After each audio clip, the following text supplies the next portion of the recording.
जंतर मंतर पर छात्रों पर लाठीचार्ज की निंदा, दोषियों पर कार्रवाई की मांग। 27 सितंबर को नूंह में होगा इनेलो का स्थापना दिवस समारोह। इंडियन नेशनल लोकदल इनेलो के राष्ट्रीय प्रधान महासचिव एवं ऐलनाबाद से विधायक अभय सिंह चौटाला ने जंतर मंतर पर नीट परीक्षा को लेकर प्रदर्शन कर रहे छात्रों पर हुई पुलिस कार्रवाई की कड़ी निंदा की। उन्होंने कहा कि शांतिपूर्ण ढंग से अपनी मांगों को लेकर बैठे छात्रों पर लाठीचार्ज और आंसू गैस के गोले छोड़ना लोकतांत्रिक मूल्यों के खिलाफ है। इस पूरे मामले की निष्पक्ष जांच कर जिम्मेदार अधिकारियों के खिलाफ सख्त कार्रवाई की जानी चाहिए। नूंह दौरे के दौरान पत्रकारों से बातचीत में चौटाला ने कहा कि हजारों छात्र शांतिपूर्ण तरीके से सरकार के सामने अपनी बात रख रहे थे, लेकिन उनकी मांगों को सुनने के बजाय उन पर बल प्रयोग किया गया। उन्होंने आरोप लगाया कि इस कार्रवाई में कई छात्र घायल हुए। उन्होंने कहा कि छात्र उन युवाओं को न्याय दिलाने की मांग कर रहे थे जिन्होंने कथित पेपर लीक के कारण आत्महत्या की। साथ ही पूरे मामले की निष्पक्ष जांच और केंद्रीय शिक्षा मंत्री धर्मेंद्र प्रधान के इस्तीफे की मांग कर रहे हैं। अभय चौटाला ने कहा कि यह आंदोलन किसी राजनीतिक दल का नहीं बल्कि देश के युवाओं के भविष्य का आंदोलन है। ऐसे में सभी राजनीतिक दलों को राजनीतिक मतभेद भुलाकर छात्रों के समर्थन में खड़ा होना चाहिए।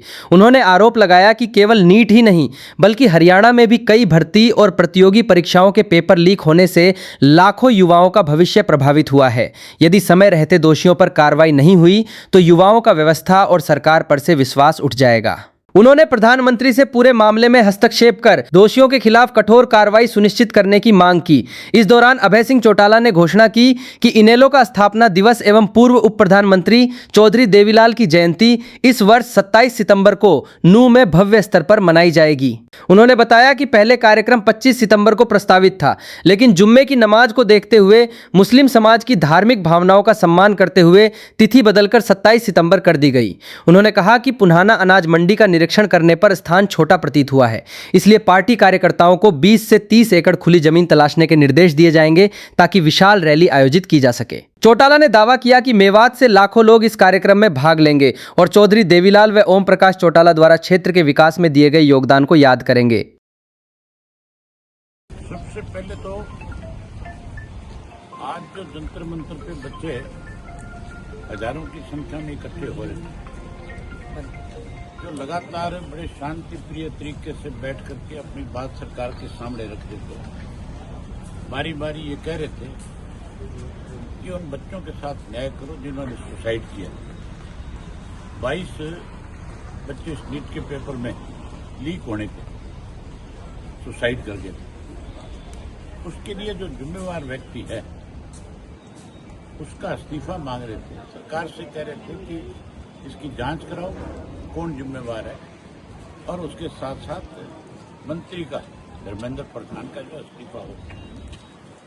सरकार ने उनकी बात सुनने की बजाय उन पर लाठीचार्ज कराया, आंसू गैस के गोले छोड़े, अनेक बच्चों को चोटें आई। ये मूवमेंट जो थी, ये जो एजिटेशन था, ये कोई राजनीतिक नहीं था, ये गैर राजनीतिक था। इसमें तो पूरे देश के राजनीतिक दलों के लोगों को समर्थन करना चाहिए, क्योंकि ये हमारी नई पीढ़ी नई जनरेशन के साथ बहुत बड़ा खिलवाड़ है। ये अकेला नीट का पेपर आउट नहीं हुआ, हरियाणा प्रदेश में इस तरह के 20-22 पेपर लीक हुए हैं। अगर हमारे बच्चों के साथ इसी तरह से खिलवाड़ करें तो फिर मान के चलो भविष्य में बच्चा अपने माँ बाप पे भी विश्वास और भरोसा नहीं करेगा। इसलिए सबको एक संकल्प लेना चाहिए इसके लिए, सब राजनीतिक दलों के लोगों को जो जाकर के समर्थन कर रहे हैं, उनको केवल समर्थन से नहीं, उनको अपने बच्चों में जागृति पैदा करनी चाहिए। इन बच्चों के साथ जब तक न्याय नहीं हो तब तक इनके साथ उनको खड़ा हो जाना चाहिए पूरी तरह से।